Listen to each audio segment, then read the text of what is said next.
I'm gonna show you guys how to make fake blood.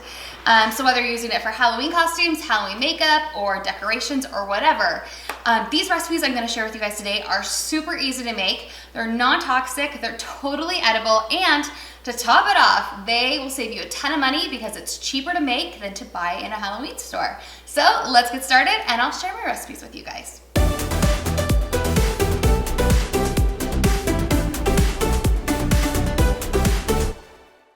Alright guys, before we get started, don't forget to subscribe to my channel and make sure that you're getting notifications by clicking that little bell icon that you'll see down here when you subscribe. The reason why you want to get notifications is because YouTube is being super weird right now, and a lot of times you guys don't know that I'm putting up new videos, and I don't want you to miss any of my Halloween videos. So make sure you're subscribed and getting notifications, and it's time to make some blood. Okay, for this first recipe, you're gonna need some corn syrup. You can use light, you can use regular, it doesn't matter. And then you're also gonna get some chocolate syrup. You can use any brand, it doesn't matter if it's name brand or not. Same products will totally work the same.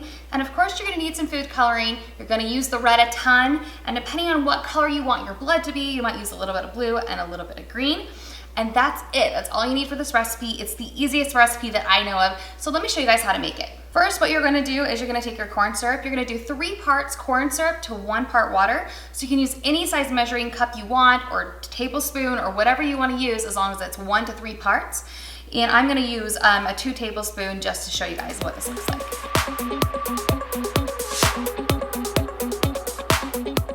Next, I'm gonna grab my red food coloring. If you do not want food coloring to get on your hands, you guys need to wear gloves because you will get food coloring on your hands and it will stay there for a couple days. So we're gonna take a few drops of this. You're gonna decide on what color you want because depending on if you want like a red blood color or if you want more of a maroon color or even like a dark purple, is gonna depend on what colors you put inside your bowl. We started with 10 drops of red food coloring, and now we're gonna mix that around with our water and our corn syrup. Okay, and now you'll see that it's all mixed together. We've got a good start. Now you'll notice that this is super red, and it would be fine, but it's not as thick as real blood is, so that is when we're going to take it up a notch, and we're gonna add in a little bit of chocolate syrup. Be very, very careful with how much of this you put in. You can always put in more, so start with a little bit at a time. Just a tiny little dollop, and then you can stir it around and see how much there is. But you don't want to add too much because sometimes the color will go super, super dark, and you can always take a color darker, you can't make it go lighter. So if your color does go too dark, you kind of just have to throw it away. You'll see that it's getting darker, a little bit more like blood. I'm gonna add just a tiny bit more in. And now you'll notice we have more of a blood color. It is really cool looking. And obviously, if you want more blood than this, all you have to do is double and triple the recipe, or just do 2 parts and 3 parts of your cornstarch in your water with like measuring cups instead of tablespoons. But there you go. So for those of you who want to do a recipe without corn syrup, there's another option by using powdered sugar, cocoa powder, water, and some food coloring. So let me show you how to use this with your blender. I'm using a Blendtec today, but it makes it just a little bit easier. We are gonna start with 8 ounces of water, and then you're gonna add 16 ounces of powdered sugar, which is basically half of this bag that I'm gonna pour in. Now you're gonna blend it until it's completely blended all the way through. Now we're gonna be adding in our red food dye. You're gonna need 1 ounce of red food coloring. You can buy them that size, or what you could do is actually put in about 1 tablespoon. See what you think about the color. If you want more red, you can add in another tablespoon of color. Okay, again, we're gonna blend it up now that we have some color in there and see what the color looks like, and then we have to add in our final and secret ingredient. That is a pretty bright red. This is why we're gonna add in some cocoa powder. It'll help darken the color, make it less pink. Remember, because your powdered sugar is white, when you add in red, it's gonna look more pink than red, which is why you have to add in so much red food coloring. But we're gonna add in some of this first before we add in red, because I wanna make sure that we have, that we don't go too dark, because I don't wanna have to start all over again. Here's our cocoa powder. I'm dumping it in. And we're blending again.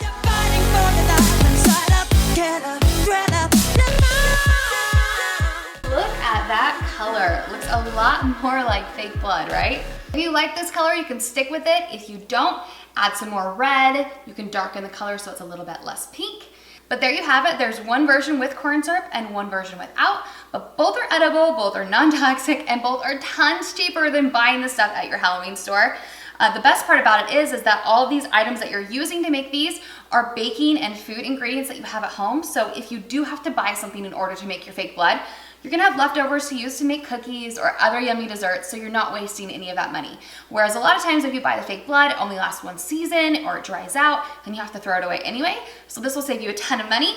I wanted to show you guys something super cool before I end this video. A lot of you guys might be using fake blood for costumes, for makeup, for decorations, but one thing you can do with fake blood, something that my mom does when she does her huge Halloween dinner, she actually uses it with her food decorations. So you can rim goblets with this, you can use it on platters, you can do lots of really fun things with this blood because again, it's totally edible. It'll start dripping down the sides. That is the best because then it really does look like blood. Cool, right? Then you can pour in any drink you want, whether it's like a sparkling cider or orange juice or whatever you want. Your kids will love it. And because this is edible, it'll actually taste good. It'll taste like chocolate and powdered sugar. If you guys like this video, don't forget to give it a like. And if you have any other amazing recipes for fake blood, don't forget to leave it below in the comments. And of course, if you guys have questions, I will answer any question that you guys have. So leave it below in the comments. And I'll talk to you guys next time. Happy Halloween.